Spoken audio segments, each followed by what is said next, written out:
మాకు మొత్తం ప్రాజెక్టు గురించి పూర్తిగా ఐడియా ఉన్నది.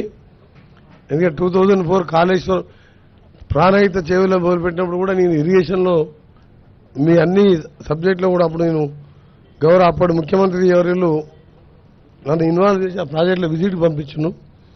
అసలు తొమ్మిడిగట్టి దగ్గర మీరు కట్టడానికి అప్పుడున్న గవర్నమెంట్లో సబ్మిట్ చేయేది 3000 ఎకరాలు చిల్లరనే. అప్పుడు కన్విన్స్ చేసేదానికి అవకాశాలు ఉండే. ఫడ్నవీస్ గారు ముఖ్యమంత్రిగా ఉండే, అంతకుముందు ఆయన ఎగనేజ్ చేసినప్పుడు ఆపోజిషన్ లీడర్ ఉండే. గవర్నర్గా విద్యాసాగరరావు అప్పటి ముఖ్యమంత్రి కేసీఆర్ గారికి దగ్గర బంధువు ఒప్పించి ₹1 కోటి ఎకరానికి ఇచ్చిన తుమ్మడేటి దగ్గర 152 కట్టితే గ్రావిటీతో entire project up to Chevella Vikarabad వరకు ఇప్పటి వరకు 8 years బ్యాక్ ఈ ప్రాజెక్ట్ కంప్లీట్ అయ్యి ఒక 38,000 అన్నాం, ఇంకో 20,000 కోట్లు పెట్టుకుంటే మొత్తం కంప్లీట్ అవుతుండే. అంటే ఈ వాంటెడ్లు చేసినా అసలు ఇంజనీర్స్ ఏమైనా అడ్వైస్ తీసుకున్నా, లేకపోతే కేసీఆర్ గారు ముఖ్యమంత్రిగా ఆయననే చీఫ్ ఇంజనీర్గా డిజైన్ చేసినా, ఇది అసలు ప్రజలకు తెలియాలి. అసలు ఇది ఎవరైనా కిందికి పోయే గ్రావిటీ పోయి కింద పోయే వాటరు కింద 3 బ్యారేజ్ కట్టి పైకి తీసుకొచ్చి కిందికి వదిలిపెట్టడము అదొక తుక్కులకు చర్య. అది ఇంకా మీరు రాను ఇంకా కిందికి పోయి పోలవరం దగ్గర కట్టి మళ్ళీ 3 బ్యారేజ్ కట్టేవారు. మీరు ఏంది పని అది?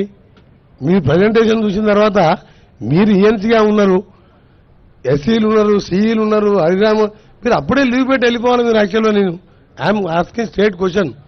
ఇది మీ గవర్నమెంట్ అంటే అప్పటి గవర్నమెంట్ అయినా ఇప్పటికైనా we are the custodian of the public property, public money. వాళ్ళని కాపాడాలి మేము. ఏం పిచ్చి ప్రాజెక్ట్ ఇది? ఏం చేసింది మీరు?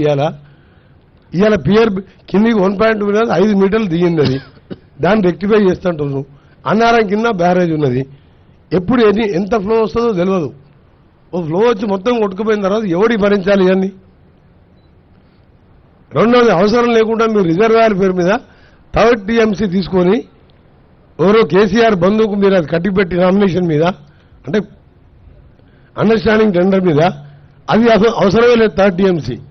ఆ రోజు కూడా నేను అసెంబ్లీలో చెప్పిన, ఇంత వేస్ట్ ఆఫ్ మనీ చేసి ఇవాళ ఎస్ఎల్బీసీ టన్నల్ లాంటి ప్రాజెక్టులు, గ్రావిటీతో వచ్చే ప్రాజెక్టులు, పాలమూరు రంగారెడ్డి, కల్వకుర్తి, నెట్టెమ్మ, భీమా, ఇవన్నీ కూడా మేము మొదలుపెట్టాయి 30% ఉన్నాయి. అలాగే 10,000 కోట్లు పెడితే అన్ని కంప్లీట్ అయ్యి ప్రాణాయిత కంప్లీట్ అయితే చేవెళ్లే వరకు నీళ్లు పోతాయి. ఇవాళ తెలంగాణ ఎక్కడుంటుండి మనం? అందుకనే ఇప్పటికి రిక్వెస్ట్ ఏంటంటే, మీరు ఈ ప్రజెంటేషన్స్ ఇవన్నీ కూడా మాకు తెలిసినాయి. టోటల్గా ఇంజనీరింగ్ డిపార్ట్మెంటు సీఎం ఉన్నా సరే తప్పని చెప్పాలి మీరు. దీంట్లో నా గౌరవ మంత్రిగా ఒకటే కోరుతున్నది, దీని మీద సరి అయిన ఎంక్వైరీ చేసుకొని అసలు మీకు తీసుకొచ్చిన పంపులు 21 పంపింగ్ స్టేషన్స్ ఏ కంపెనీకి వెళ్ళి తీసుకొచ్చిండ్రు? టోటల్ అసెంబ్ల్డ్ మోటార్స్, దాని వాల్యూ ఎంత?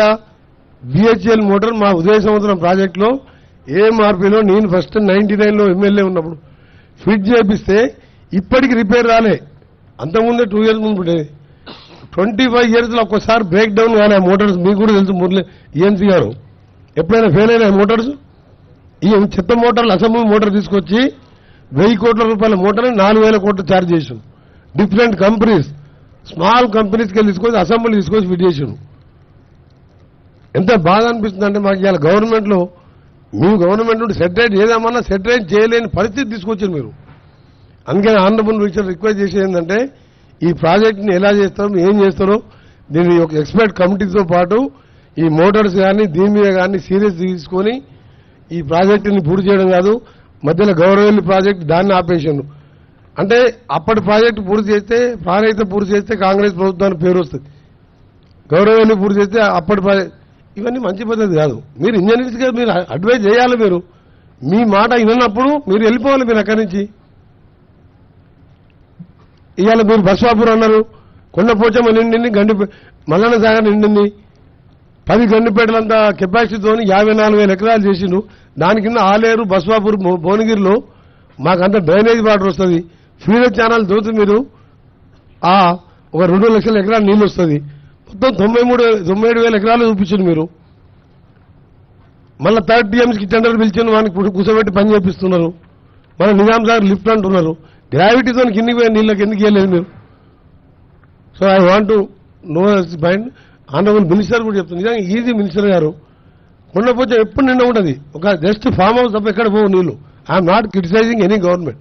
ఆ గవర్నమెంట్ అయిపోయింది, దాని గురించి మాట్లాడుతుంది. మాకు బాధ అనిపిస్తుంది, ఎప్పుడు నిండా ఉంటుంది.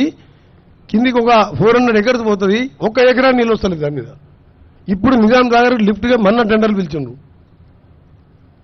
నేను ఇవాళ వచ్చింది కూడా మీ పర్మిషన్ తీసుకొని ఇవి తెలుసుకోవడానికి. నల్గొండ జిల్లాలో ఎన్నో 4-5 లక్షల నీళ్ళు ఇచ్చాయి. సరే ఇంత ఖర్చు పెట్టినావు, ఏం చేసావు? What is the benefit? ఎకరానికి 10-12 వేల రూపాయలు ఖర్చు వస్తుంది రేపటి మీద. ఎకరానికి 12,000 మీద రైతు నువ్వు ఇన్వెస్ట్ చేసినప్పుడు ఆయనకు ఎంత రిటర్న్ వస్తున్నది? ఏం ఆలోచన నేను పనిచేసాను, దీన్ని సెటిలైట్ చేయాలని గౌరవ మంత్రి గారు నా యొక్క రిక్వెస్ట్. దాంతోపాటు బస్వాపూర్ అండ్ ఆలేరుకు సంబంధించిన గంధమల్ల రిజర్వాయర్, ఆ 2 ప్రాజెక్టుల నిన్న నీళ్లున్నాయి, ఎక్కడ పోతలేవు. అది నింపి పెడుతున్నారు, ఎక్సెస్ అయితే మళ్ళీ సముద్రంలో వదిలిపెడుతున్నారు. దాన్ని కూడా స్టార్ట్ చేసి కింద రిజర్వాయర్ నింపాలని request. Thank you very much. గౌరవ